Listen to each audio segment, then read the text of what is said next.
Hi there, and welcome to another edition of Peninsula Players Presents, the history of Peninsula Players Theatre. And I am again here with Audie. Hi, Audie, Hey Greg, hi everyone. our historian and archivist. And today we're going to cover the year 1957, which is amazingly full of anecdotes.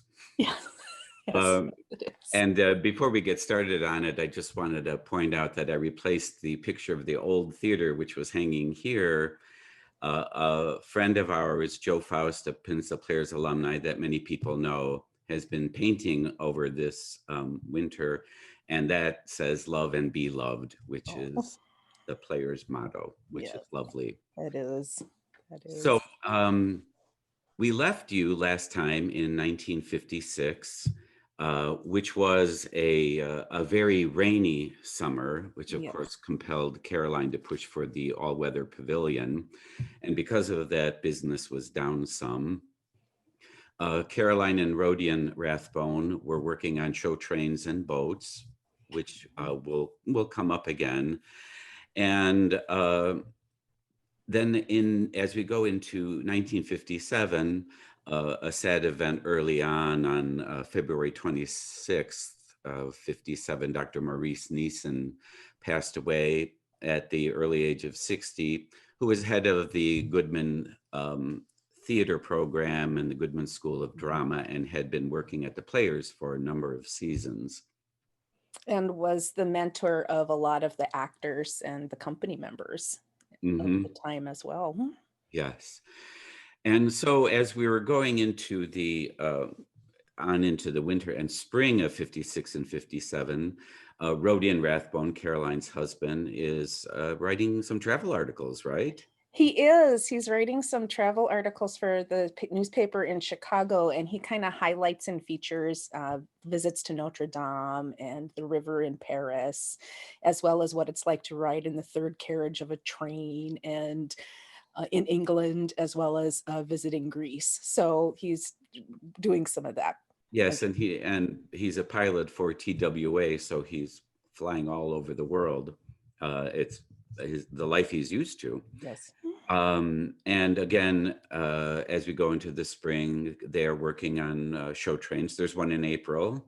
There is one in April, and it has a great adventure to a movie theater in Chicago as well. And I was kind of interested because I'd never heard of a Todd AO screen, but I had heard of Cinescope and Cinerama.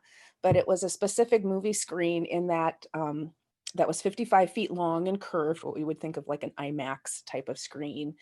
And Mhm. this particular one only used one projector, so it was an advanced technology, and it was the theaters were produced by Mike Todd, so the big producer who at one time was married to Elizabeth Taylor. So Mhm. I was like, oh, that's it. What was interesting about that? And they were showing, and I found ads in the Chicago Tribune, and it was around the world in 80 days in this huge scope.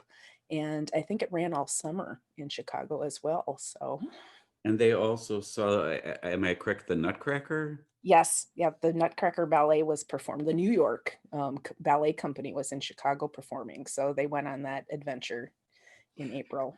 So that was some of the springtime activities, and of course during this time, the all-weather pavilion is being constructed.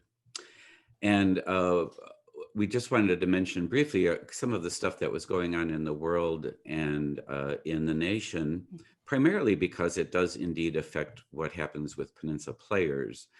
And one of the biggest things was in February, the swine flu showed up in Singapore. Right, there was an outbreaks just as there was with COVID in this time period. So this influenza that's a new strain is breaking out, and people are they're keeping an eye on it. But it is starting. It starts at that point in time. And in April, it shows up in Hong Kong, so it's spreading. And Mhm. also during this time, as we go into the season, there are signs of a post-war economic recession. There We'll, is. we'll go It's into, and we'll go into it. Yeah, yeah, we'll get into there eventually, but the economy starts to have an effect on everyone. right. What were some of the novels that came out in 1957? Well, some of the novels that came out were On the Road by Jack Kerouac, Atlas Shrugged by Ayn Rand, and The Cat in the Hat by Dr. Seuss. Cat in the Hat. Oh, And we also lovely. want to mention a couple films, The Bridge on the River Kwai and 12 Angry Men. Hmm. And on Broadway, And on Broadway, we had, I believe, Candide by and Leonard Auntie Bernstein, Mame. Auntie Mame, yes. And a couple things on the other side of the coin, A Long Day's Journey into Night by Eugene O'Neill and Orpheus Descending by Tennessee Williams. And as I mentioned to Audie earlier, I happened to note in going through that 57 season, that there were 6 Shakespeare productions on Broadway, 1 Moliere, 1 Ben Jonson, and 2 Wow. George Bernard Shaws. Oh, excellent. They were loving the classics that season. Yes. So as we're going into the 57 season and preparing for it, let's talk about the new pavilion. And it was under construction. So I don't know much as to what time it started, if they started in that autumn or if they waited until spring. But a lot of local workers were involved, and Green Bay construction companies, as well as companies from Sturgeon Bay. And as they were getting closer to the opening of the season in June, there was a lovely photo in the Door County Advocate that showed some of the construction workers, and along with Caroline, Rhodian, and Armand, our lovely dog of mascot that they had with them all of the time. And so it was nice to see that the contractors and the workers were being recognized for that, as well as Matt Propson and Fred Berghoff Sr. and Arnie Bidoff and Walter Weber and Harvey Jonas and others. So that was really nice to see. And And one of the wonderful things about this new all-weather pavilion was that there were no obstructions in mhm. it. It was, there were 2 very large beams that supported the roof. Right, and they were glue lamps. So, and that's a particular kind of timber that's laminated. So it's layer upon layer upon layer that is weatherproofed and water resistant. So it was intended to stay up for a long period of time, and it did. It did actually. This is 1957, and that all-weather pavilion was used till fall of 2005. So for 49 years. Yep. And we also had canvas sides that rolled up and down, Mm-hmm. We did. which would And come down in inclement weather. And I remember they banged a lot. yeah, they did. Yes, we had the latches so you could adhere them to the beams, but they had metal pipes on the bottom. So if a good wind came up, it would rattle a little bit. But I don't think as much as the canopy roof did when the buckets of rain would come down. So I So think this that was was a helpful. happy circumstance. Now they didn't have to worry about the canvas canopy collecting rain anymore and could perform in pretty much any kind of weather, which was a dream of Caroline's. And that was finished by June 22nd for sure. Yes, it was. Yep, And completed by then. also going into the season, the curtain time was changed on Sunday. They did. They moved it to 7:30 so they could just have an earlier curtain time for that evening so people could um, be ready for work the next day if they were local. So Right. And the Wharf gift shop reopened, and there was something added in the far garden.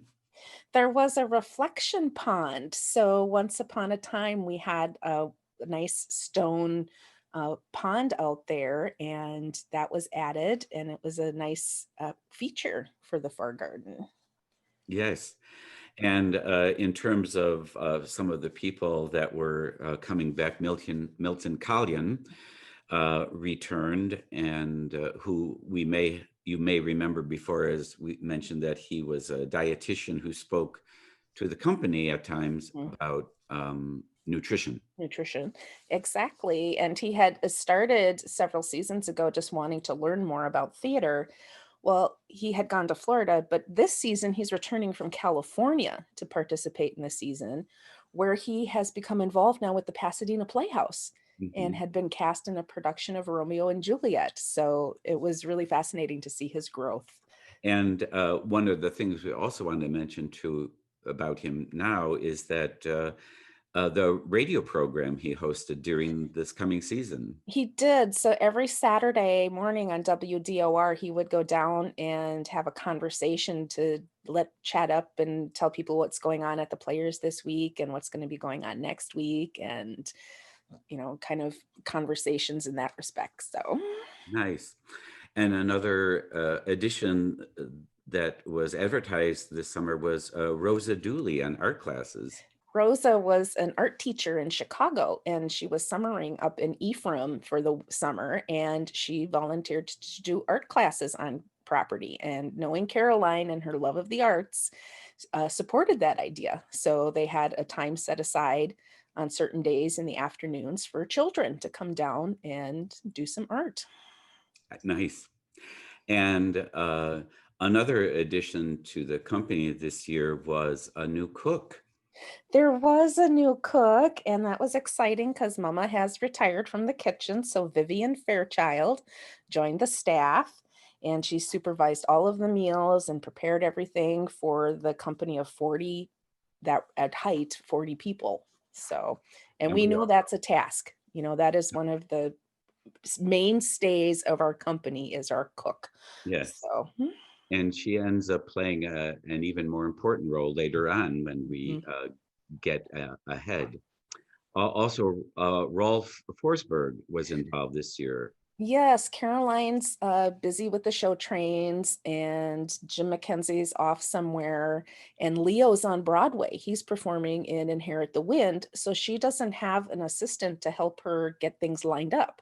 So she gets Rolf, and he becomes the associate assistant producer, I believe is the title she gives him. Hmm. And so I think he's helping to get everything lined up. And he joins Peninsula Players for the summer with his wife, Josephine, I believe. And Um, he worked extensively, both he and his wife worked extensively in Chicago theaters. mhm, And so very he much, yes. knew what the scene there and in television. And in television. And Josephine eventually ends up becoming the teaching assistant for Viola Spolin, who runs Second City with her son Paul Sills, and becomes very well connected with them, and also teaches Bill Murray, Harold Ramis, Shelley Long, George Wendt, all of those people who've gone through that program as well. So And as we know, Paul Stills ended up being a Door County resident and uh, taught classes and directed up in Door County. yes, yes. And speaking of Rawls' family coming up, Heloise, Caroline and Rhodey and Rathbone's daughter, had something to say about what it felt like at that time. She did. It was so sweet because I think Jean Leslie returns for this season, and she brings her sons. And Heloise enjoyed being around them, and she always said it felt like I had more siblings. And everybody in the company would call my grandparents Mama and Papa. And she realized, she said, it took me until I was about 30 years old before I realized, wait a minute, that they have parents elsewhere. that they but it really felt that with everybody just calling, it's a real family environment. And I think it still is today. It's just the closeness that as we work side by side and as long and as intently we do, it becomes that way. So Yes, very much so. And finally, Harvey Korman returns for the whole season. for the whole season. And it's kind of exciting because he's not only going to get a chance to act, but he's also directing. So Yes. So we get into the 1957 season. There are 9 shows, again, one a week. And as you've heard us say many times before, as we back in our history, there are many things that are missing: playbills, pictures, and mhm. whatnot. So for Audie and I, it's very much like archaeology. It is. It's like, Yes. what can we discover from here? And it is bits and pieces. So some of it is oral history that we put together, and some of it's from newspapers, and also from Bob Thompson's autobiography. So we're kind of Mhm. pulling things from everywhere. So as we go into the season, the new all-weather pavilion has been built. However, the first audience that makes use of it is not for a typical show. No, it's not. It's for the Miss Universe pageant for Wisconsin. So around June 22nd, that weekend, the entire community of Fish Creek is going to have a festival. So they set up a gift fair, a craft fair in the town hall. They've got the Washington Island Scandinavian dancers performing. There's a parade, and the Green Bay television station comes down and films it and broadcasts about that. And at Peninsula Players is the pageant. So the first audience was witnessing the pageant, that about 12 entrants, I believe there was, from around the state of Wisconsin vying to be Miss Wisconsin for the Miss Universe pageant. And the master of ceremonies was Phil Dooley, who was a band leader and married to Rosa, the art instructor that Caroline brings in. All family once again. Yes, exactly. So that's the first event that happens in the new pavilion. And then on July 2nd, we open the first show of the season, Oh Men, Oh Women. Yes. Again, we have no pictures for that. And then the second show opens July 9th, Witness for the Prosecution, which was a big show. It was a big show, and it wasn't something they originally scheduled to do. They were thinking of doing a mystery called Trespass that was an English thriller. But instead, they did this, and it was a cast of 20 plus. And you and I both know it's a huge cast because several before we in the old space. So that play was done at least twice in that space. Yes. So, and there were a lot of locals used in that. There was a lot of, yes, and including the postmaster again, Elliot Hodgkins, as well as Commander H.P. Williams of Sturgeon Bay. So, and so Bill Muncho returns from Hollywood for that, and Judith Havlin came from Paris, all the way back from Paris to be in the production. Yes. Oh, so quite a company there. Quite a company. Yes. And then around this time, we hearken back to H2N2, the swine flu, and it is by this time reached coastal United States cities. It has. It's now along the East Coast. They're tracking it, and eventually, and it's going to spread throughout the rest of the country as the year continues. And eventually, it's going to end up with a worldwide death toll of 1.1 million people, and in the US, 116,000. So it's, it's not as intense as the 1918 influenza that went around, but it still is a pandemic. And that pandemic also affects the economy in a way, which is now also heading into a recession. So let's about this. This was the third economic recession since World War II.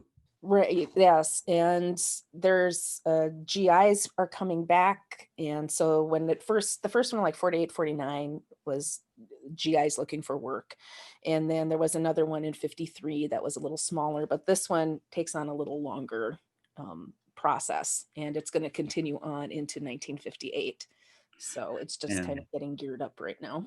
Right. And the flu epidemic affected that in terms of US exports, right? It did, yes. The exports dropped by more than 4 billion. And so consumers aren't purchasing goods, things aren't being made because of the pandemic that's going around. And it was just a clash of things that were happening. And so, and unemployment rose, and Eisenhower, I believe, started a public building program to help with this. And of course, this is, we all mention this because this affected box office at Peninsula Players and mortgage payments on the pavilion.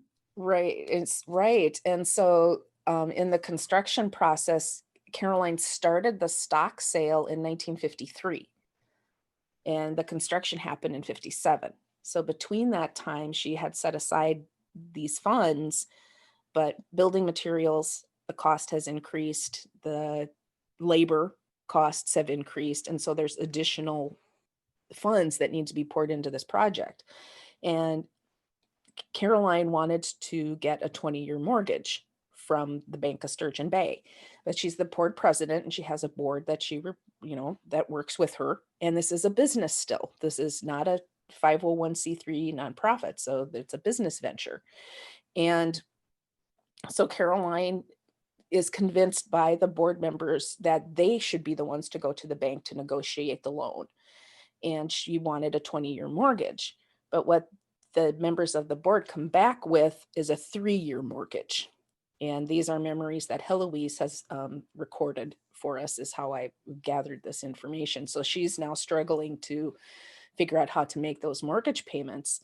And at the same time she's doing this, constructing in Green Bay is the new football field for the Packers.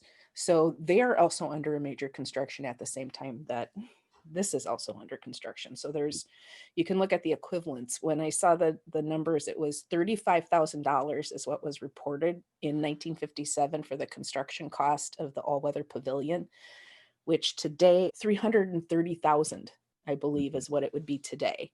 And so the stock sales obviously didn't equivalent to that, I don't believe. So she's in this tumble now of, okay, we got to now, and the ticket revenue is not coming in.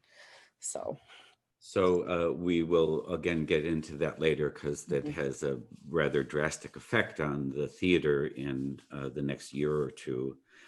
But in the meantime, so that's what's going on and affecting things at Peninsula Players in the country. We do get to the next show, Bus Stop, which opens July 16th, and Bob Thompson returns. He does, yes. He's been busy in performing, not just working at Rosary College and being the head of that department, but he's also professionally working as an actor.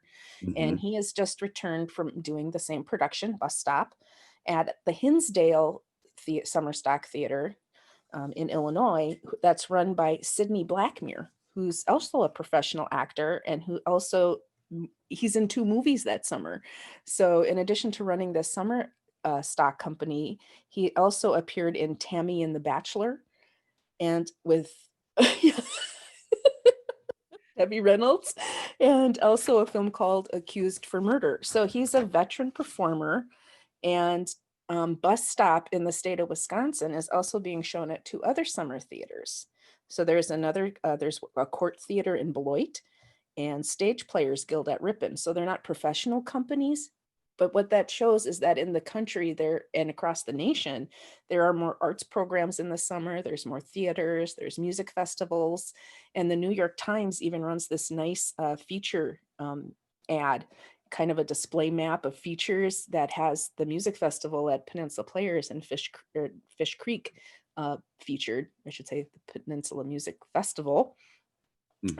And so it's just the growth of summer arts is happening as well. So there's going to be competition coming up.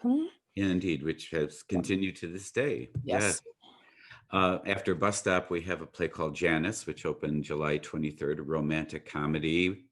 Also a brand new play that starred Robert Preston and Margaret Sullivan in New York. And then we go on to another large cast play, Inherit the Wind, which opened July 30th. Yes. That was even bigger than Witness for the Prosecution. It was, and it was very exciting. I think it was 23, almost 30 some people involved with all of it. But what was the super exciting part is Leo's been in this production on Broadway for more than 300 performances with Paul Muni, and he's able to get the rights to do this show. Peninsula Players becomes the only summer stock theater that summer to be able to do it.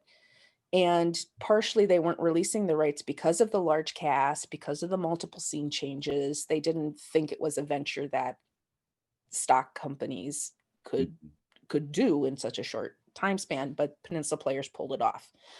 And those were some of the things that they talked about. So Leo decides to not set the play in the courtroom. He puts it in the village town square, and he casts all of these roles, and he reprises his role as the Reverend. And Bill Munchow is one of the defense attorneys. Bob Thompson is in the production, and Harvey Korman is cast as the reporter in there. And so the one photo that we have of that, thankfully we have one, is of Harvey and Bob together. So, And in general, the reviewers liked everyone's performance, except for except Harvey. except for Harvey, but they didn't criticize his performance. The show was Broadway luster, and they just thought his character wasn't written well, which I appreciated, because I was like, okay, you're specifically criticizing the in that respect, as opposed to the performance. So Now, one of the interesting things about this production also was Caroline found herself having to search for a monkey. yes, and Caroline, being so full of charisma and charm and persuasion, she went on the hunt. She called a zoo, I believe in Milwaukee, and no, they don't loan monkeys, but they did for her. They said, okay, yes, we will loan you a monkey for a week so you can do this production. And the monkey comes on for a scene with the hurdy-gurdy man that comes on in the town square.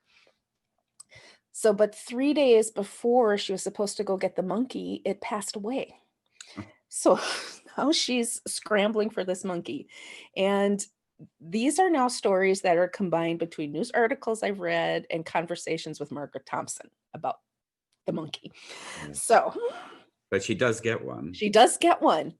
She finds a professor, Dr. William Stone, who was working at UW-Madison. And in my research, I find he is involved in the genetics department there. And the newspapers say he's in the psych department. So, but they find Gita. He has a little monkey named Gita. And he's, okay, I'll bring Gita up. So Gita joins the company, and I've been told the monkey lived in the mansion. And there was one person who was cast as the hurdy-gurdy man, who was in the program is listed as a pseudonym of George Spielman. But I believe it was Wayne Benninger, who was married to Marianne Collins. I know, here we go. All these names again. And so he was the monkey wrangler? He was the monkey wrangler. He was the hurdy-gurdy man. And Gita, on opening night, escapes. Dr. Stone and Wayne go to get Gita out of her cage and put her in her harness for her scene, and she runs away. She shot out like an F-102, it said in the paper, and escapes into the woods. And so it's dark. Curtain is at 8:30. So it's dark in the woods, and they can't find her, and the show goes on. So they don't have a monkey on opening night. There's reports that the apprentices were seeing her on the theater roof and in the treetops. And Jean Boleyn had gotten really attached to the monkey during the rehearsal process. And so she was out in the woods with a flashlight calling for Gita, trying to find her and thinking she would hear her in the treetops. They don't know where she is. The night comes, and they leave like the mansion door open with a bowl full of food, hoping she'd come back. And during the day, that's reported that people have seen her along roadsides, around the theater, in the trees. And eventually, though, she just does come back. Gita is found and goes back on and runs the rest of the performance. Thank goodness. And yes, and what was exciting was reading the review from the Milwaukee Journal that said even the monkey was peevish. So, so that was a rather, I guess it teaches us to use animals. And right, yeah, that adage of not working with animals or something, because she made headlines all over the state that, actor goes missing on opening night, to a safari happening at Peninsula Players. Well, and then at the closing party of the show, there was a sort of another animal. Yes, the animals have a lot of stories this season. So Leo was in Inherit the Wind and had to leave Sunday night after the performance for his next job, which happens a lot at the Players. There's a lot of performers who have to be at rehearsal either Monday or Tuesday after we close on a Sunday. Mm-hmm. So Saturday night after the performance, they're having a little going away party for him in the far garden, and they're gathering and getting things set up. And this white cat hops into one of the deck chairs and doesn't move and just stays there. And everybody continues to mill about. And all of a sudden they realize she's having kittens. And she stays there, and it's reported in the Madison paper that she gave birth to 4 kittens. So that was Leo's going away present. Very nice. Very nice. And And the company continued to take care of her and called her Mother.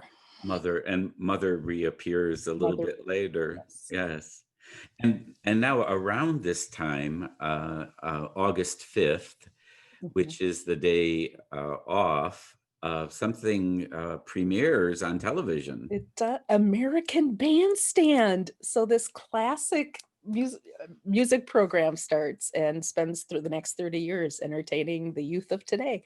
Indeed. So, And then we move on to the next show, which opened August 6th, the next day, A Room Full of Roses, which Bob Thompson directs. And Eric Beckstrom, who has been a child star with us in past seasons, is in this also. it is. It's a play about divorce and remarriage and merging of families. So youth are required. And it's lovely to see the connection of how families continue to stay involved with the players over the years, because Eric's family is Julia, related to Julia Shomo, who is also now a board member at the Players. So it's really nice to see the generation after generation of involvement with Indeed. Peninsula Players. I also noticed looking at the program that the hairdressing in A Room Full of Roses was by Eldon of Sturgeon Bay. There you Yes. go. And Eldon had been doing the hair for many years for the company. So, Excellent. Thank you. yes. And the next show, again, was a fairly large show, Tea House of the August Moon, which opened August 13th. And Bob Thompson directed again. And the costumes were not done by Mama Fisher. Correct. Mama had prepped several costumes beforehand, but wasn't there that season. But Heloise, with the assistance of Maurice's widow, pulled Maurice together Neeson, yeah. pulled together a lot of the costumes for that production. And this was another complicated show that would involve 12 different scenes. And so it was really showcasing what they could do in this new with the pavilion overhead as well, all these complicated scene shifts and things. And this show marked also the stage debut of Dunia Rathbone, Rodion and Caroline's other daughter. And it also brought back the second appearance of Lady Astor. Yes, Lady Astor first appeared in Mr. Roberts as the goat that gets kidnapped and stolen by the sailors. And Lady Astor makes her second appearance at Peninsula Players in Tea House for the August Moon and gets to ride in the Jeep. Oh, Yes, a Jeep. and so we have a Jeep on stage, which again, Caroline uses her charisma to acquire. She does. She convinces an armory in Chicago to loan her a Jeep. And as I'm reading the reviews of this, the critics are complimenting the scene shifts and that memories of Jim McKenzie, who was, maybe he was there because he was the stage manager. He was the stage manager at that time, and he's like using a blowhorn or a microphone to talk to Eric Beckstrom to do light shifts within it. But to move this Jeep on and off the stage, there's this ramp on stage left of Peninsula Players, and that Jeep had 1 inch of clearance on less than on either side to get on and off of the set. Which is amazing because in later years, that ramp in the old theater was absolutely disintegrating and that Jeep would never have made it. And also, during the run of Tea House of the August Moon, there was a benefit performance. There was for the Door County Memorial Hospital. So they had set up a specific night of the week for that, which was, I believe, the 15th of August. Mm-hmm. And so, again, Caroline is always supportive of events in the community and wants to give back. But also, unfortunately, at that time, she falls ill. And so while Dunia's making her stage debut and making headlines as the next generation of Rathbone to be on the stage, Caroline is hospitalized in Madison. And it's eventually reported in the paper. Rodion's there to visit her and he's talking to someone, and it's rheumatic fever. So she's now in the hospital recovering from that, the same disease that crippled Heloise for a time 2 years prior. So that's happening after all the hoopla and all of the work and coordination with the contractors and vendors and actors to get the season up and running. Right. And so we had two more shows to finish the season, The Loud Red Patrick, which opened August 20th. And that was the one that Harvey Korman directed. Yes, he did. And that was exciting to see. And that was one that was fresh off Broadway. And it was one that they weren't planning on doing. So we were having this conversation in preparation for this. I was like, oh, wait a minute. They were going to do Dinner at 8. And I was like, where did that fall in? Oh, it's this time slot. So And it had just opened October of the previous year. Mm-hmm. And then around this time there was an interesting announcement about a collaboration between Peninsula Players Theatre and the Peninsula Music Festival. There was, and since the beginning of the Peninsula Music Festival, it said its founders had always talked about working with Peninsula Players to do a Shakespeare production. And there's articles around the state mentioning the announcement of more than 100 artists getting together over the course of the year to collaborate and bring this production of Love Labour's Lost to the stage in 1958 as part of the Peninsula Music Festival. So the symphony is going to play the composition of Vittorio Giannini, an American composer. Yeah, and he's teaching at Juilliard. And so he's composing the music. Sidney Harris, the Chicago critic, was going to write up a script for the dialogue portion. Dunia's Ballet Studio in Chicago was going to provide the ballerinas for the production. And Caroline, with the acting company and costumes, were going to provide the talent for the speaking parts. So this was this huge, very large collaboration. And because it was so large, they were starting to sell tickets a year in advance for this. So, and we'll find out next time what happened with that. And then we come to the last show of the season, Bell, Book and Candle, which opened August 27th and closed September 1st. Again, Bob Thompson directed. And a mother appeared in that. Yes, the part of the cast includes a cat by the cast name of Pyewacket in the Pyewacket play. And Mother was cast in that role. So which we heard about earlier. And they did that show instead of Murder in the Cathedral, which they had been thinking about doing, which was about the murder of Thomas Becket and by Henry II. And I guess Bell, Book and Candle was a cheerier way to end the season. And especially if it's in the recession and things are down, I think they pick something a little lighter to do. Right. So we finish, and Leo Lucker, he has already returned to Broadway in Inherit the Wind, but he opens another Broadway show. Yes, he then works in Carousel. So the musical Carousel is up, and in September, he's now performing in that.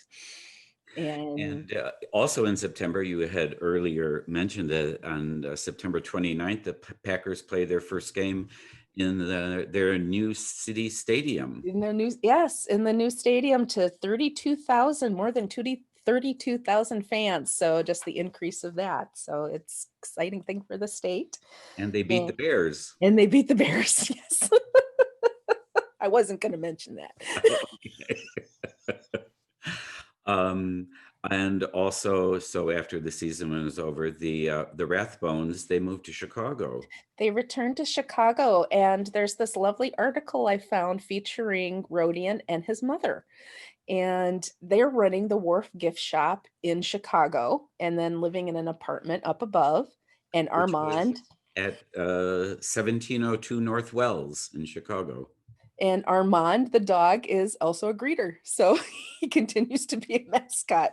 When he's not at the property, he's at the gift shop. Yes. And they also continue to work on the show trains, which is great. And so we get into what's going to be 1958. But before we do, Harvey Korman there was a little story about him. There is, and I think it happens in this season, or it may happen, but Harvey Korman at the time, so at this time in 1957, our ushers and usherettes, they dressed up, patrons dressed up. So as mentioned in a previous article that, they were surprised to see people in evening wear and things.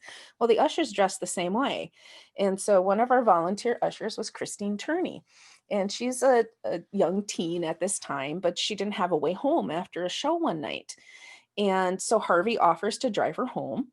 And along the way, they get home later than Christine had told her dad she would be. And as they pull into the driveway and he's helping Christine out of the car, Christine's dad comes out of the house with a shotgun. And is like, "What are you doing with my daughter?"